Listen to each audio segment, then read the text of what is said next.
તો જય માતાજી મિત્રો, હવે મને કાર્પેટ મળી ગયું હ. આપણે શું કહેવાય રહ્યું? હિદાયત કોટન,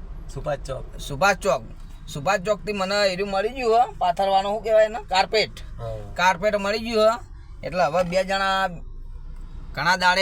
ઘણા દાડે ઇક્કો ચલાવતો એ વખત મારા ભાઈબંધ હવે મને આજ મળ્યા હી તે અમે બે જણા બેઠા છીએ.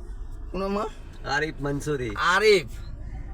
આરિફને અમે બધા બેઠા છીએ બે ભાઈ બહેન. અને પેલા ભાઈઓ હોય ને એના કાર્પેટ ખરીદી બસ સિંધુ અને લાલભા બે જણા અંદર કાર્પેટ લેવા જાય.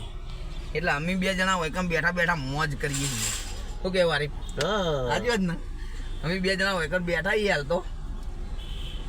અને લાલોને અંદર કાર્પેટ લેવા જાય તે હવે મિત્રો હોજ પડી જઈએ ને હોજનો હવે શું ખાવું એ વિચાર કરવો પડશે કોક. અત્યારે હવે લાલબા કોક ખવડાવી દે મને એવું લાગે. એટલે એના પૈસે કોક ખાવું તો પડશે જ, નકર ચાલે એવું નહીં.